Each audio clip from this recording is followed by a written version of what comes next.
In TV, especially reality TV, there's always people who fit certain archetypes, with of course one of the main archetypes being a potential fan favorite and a potential villain. However, in some rare cases, whether it's due to their personality, the editing, or a mix of factors, a contestant can be loved by some while despised by others. What's going on, guys? I'm FlynnMasters, and today we'll be looking at the most polarizing chefs in Hell's Kitchen history. Be sure to hit that subscribe and like button if you enjoy Hell's Kitchen content like this. And with that, let's take a look at chefs throughout the years who have divided the fan base. Bloody hell, here I go again. As they say, you either die a hero or live long enough to become the villain, and that's what you could say about Robert. In season 5, while he definitely had some whiny and unlikable moments, he was an overall very good chef who the audience couldn't help but get behind given he's naturally an underdog, along with his tragic backstory, thus making it all the more heartbreaking when he was forced to be removed at the final 5. But then, he would get a second chance in season 6, only to completely crash and burn. As while his cooking skills seemingly vanished, his cocky attitude skyrocketed, as he felt he was better than everyone else simply because he had been there before, despite not being able to back it up with his cooking. In fact, after almost having to leave yet again in season 6 due to health reasons, he would make a comeback, which you would think would earn him the ultimate praise, only for the edit to clown him as the blue team simply hated him. It really is a tale of two different seasons for Robert, as while some people still love him, there's others that look at his season 5 run now with a side eye, considering the true colors he showed in season 6. That was amazing, watch this. This is the most prestigious, honorable chance of a lifetime to work at the most. Got it down. Robert, great impersonations. In the bin. We just couldn't stop laughing because it was so funny. Crap. These are my wedding shoes. I gave up my wedding to be here. I had to cancel everything. We decided as a couple that for me to be on Hell's Kitchen is the most important thing right now for our future. Robert is the sweetest person. I really respect Robert for not giving up the opportunity of a lifetime. I feel awful for Robert. It's upsetting to lose a friend and, a competitor in that way. He's a bang-up guy, and I'd be honored to work with him. You had the potential to win this competition. You never, ever, ever forget that. Thank you very much. I've been feeling real good about the team. It seems like with Robert gone, we've been doing much better. How you boys doing? We done went to Vegas, we were hanging out. Now all of a sudden he's back. It just doesn't seem right. I have no friends here. I know that. I don't want any friends here. We've been up there 3 If times. you want my opinion, I give it to you. I'm telling you you, want it's my talk? opinion. Hey, you want me to talk? I'll My talk. opinion. That's your problem. You don't listen. I bet my whole damn savings account that you ain't ever gonna win this, all right? Robert decided it was time to just strip Andy of all his dignity, and he laid into him. It was an honor just to be invited to come back. Fat boy with a dream is back. I felt like I was under a lot of pressure. Produce nothing. I may have lost it a few times. What are you talking about, man? Push me. Push. What did I say to you? No, I almost died last time for this. I damn sure say that Gordon Ramsay and Hell's Kitchen changed my life for the better. And they better watch out, because 3 times is the charm. In a similar instance to Robert, we have another chef returning from injury at number 4 in Bret. I've said it multiple times, but Bret is the most passionate chef in the history of the show, or at the very least, he wears it on his sleeve the most. But because of this, that alone makes him pretty polarizing, as while some people love and adore his passion, it can be pretty over the top at times. I ain't came out here to lose. I'm furious. But nonetheless, pretty much everyone had to feel bad for him after he had to be removed in season 14 after such a freak accident, and it was cool to see him get a second chance in season 18 despite not earning a black jacket. And he would prove that he belonged with the best of the best, as he won the very first punishment pass in Hell's Kitchen history, was pretty consistent throughout the season, and just missed out on the finale, finishing in 3rd place. However, also during his run, he wasted his punishment pass for ridiculous reasons, was a part of the ganging up on Trev, especially after Scott Lee's elimination, and again, we had to deal with an entire season of Bret's over-the-top personality this time. While I personally respect his passion and happy with Bret's story, I can definitely see why he's not everyone's cup of tea, but no matter what you think of him, he's definitely quite the figure within the show's history. What's the significance of the garlic and the asparagus? My family loved it, and both my parents just recently passed away. My father was a phenomenal cook. My mother was a phenomenal cook. So I started cooking with my family at a young age. Now I just got these 2 angels looking over me. That's why you see me kiss my wrists or look at my wrists a lot, because their names are tattooed on me. You're probably one of the most passionate chefs ever to grace this floor. I know your parents are looking down and are absolutely in awe of what you've done. From the bottom of my heart, Chef, thank you. Oh, Chef, thank you. You know, if you're ever in Fort Lauderdale again, hit me up, Chef. Thank you for everything. Hey, Trevor, what flavor is it? Banana or carrot? Oh. Do you need 5 minutes? Like, you need to put some cold water in your face, figure it out, you be all right? It's emotional. You know, with passion comes emotion. Mad highs, mad lows. And that was for you, mama. There really no in-betweens with me. At number 3 is Michelle, who, to be fair, is not really polarizing due to her personality, although she did have her moments. While in season 14 she was mostly fine, she did have a couple more fiery moments in All-Stars, getting into fights, with the least of course being her most infamous rival. But again, this would make you think that the audience would get even more behind Michelle. However, what makes Michelle so polarizing is of course her controversial win. Again, it's not her fault that Ramsey in the show was clearly favoring her, but regardless, that's not going to get her much love from the audience. Between her winning despite making so many mistakes, with many people even considering her the weakest winner in that regard, and of course getting saved, and most importantly, Nick getting screwed by the final 3 twist, it's just so hard for people to get behind Michelle, despite on paper her seeming like a potential legend of the show due to her 2 placements, being a rival to Hell's Kitchen's biggest villain, and winning an all-star season. How old are you, Michelle? 22. 20. Young? Mm-hmm. Wow. Huevos rancheros, quail egg, and then queso fresco. Lovely little elements. Great finesse. 4 out of 5. Well done. I may be young, but people should watch out for me.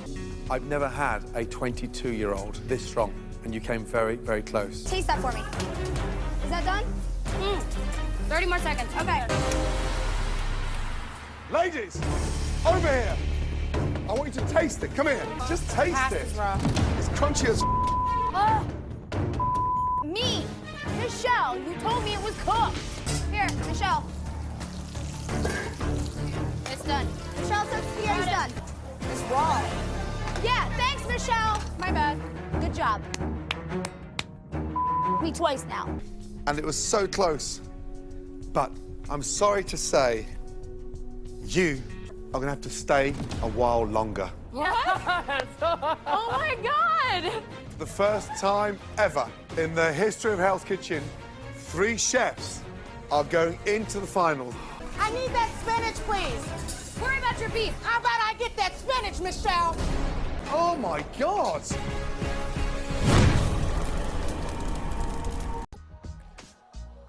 I now have my first opportunity to really talk about Jason from Hell's Kitchen: The American Dream, who has been notoriously a polarizing chef, as almost everyone has a big time opinion on him. Now you might be thinking, Flynn, how is Jason polarizing? Isn't he just flat out a villain? Well, even if you think that can actually make him liked, or at least a breath of fresh air by the audience, as we hadn't seen a true villain in the first 2 seasons of the 20s, with one of the biggest complaints about those seasons is how nice everyone was. Well, Jason wasn't afraid to cause conflict with the likes of Mateus, Ryan, and of course Jonathan. But I think what makes Jason so polarizing is while yes he is more so leaning a villain, he did have his moments, and in general, it's simply nowhere near as bad as some other villains we've had in the past. But again, since it's been so seemingly long since we've had a villain, that makes Jason seem more villainous than he actually is. But regardless, it was a strange overall run for Jason, as he was pretty sexist and annoying early on, but found his groove in the middle of the competition and remained pretty chill, only to then literally accuse Christina Wilson of sabotaging him, and still surviving regardless, clearly for the drama, which did immediately have amazing payoff when he would be the only chef to not earn a black jacket. If this was say season 12 instead of 22,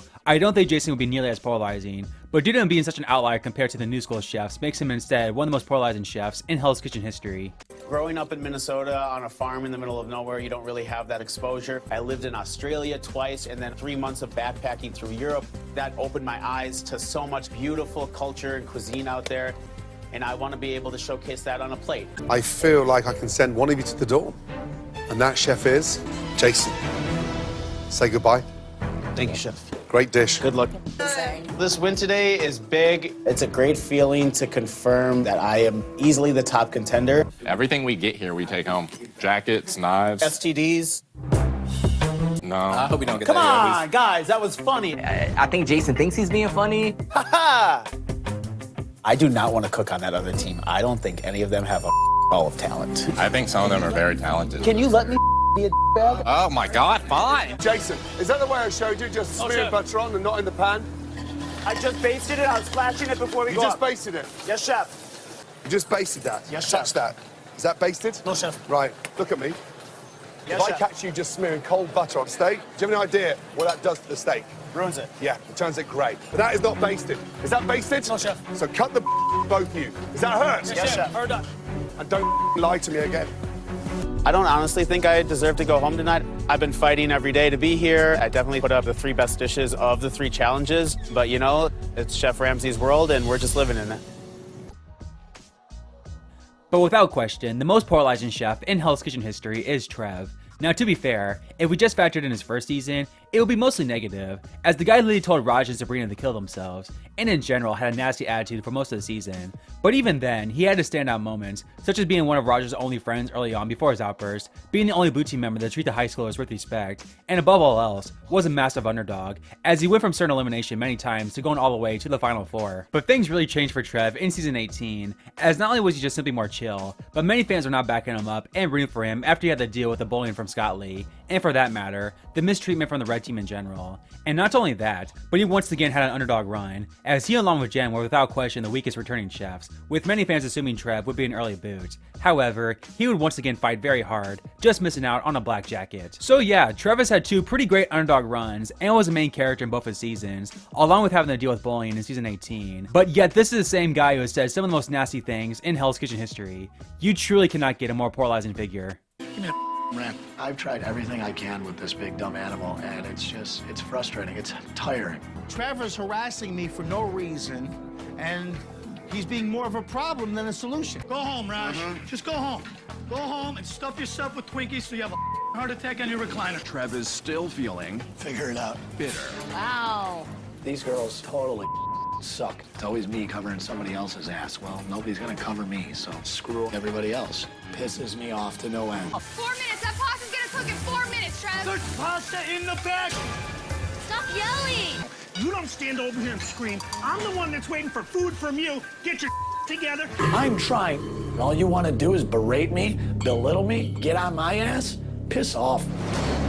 The whole service just fell on my shoulders. I'm ready. Gonna have to push the fear down and fight through it. Salmon. Well done, Trev. Like a big light just kind of opened in a dark sky, and I'm getting it. I got a little bit of a irritation, a little rash going on here. The itching's getting more and more pronounced as time's ticking by. You all right, baby girl? Funny. If I call Trevor one more name, he's gonna explode because baby girl really gets under his skin. You know, I don't have a lifestyle. I just gave up my life to come back here again. You know, I really know that I can do this, and I don't want to do anything else with my life, so I'm just gonna keep pushing. Trevor is one of the most passionate chefs I've ever had in Hell's Kitchen. Until he has the support of his brigade, he'll continue to be lost at sea. So there you have it, guys, my picks for the most polarizing chefs in Hell's Kitchen history. Let me know if you like or dislike the chefs I chose for this video, along with other chefs you would have chosen when it comes to polarizing. Be sure to subscribe and like for more fun HK content like this, and until next time, have a good one, guys. Get out of there.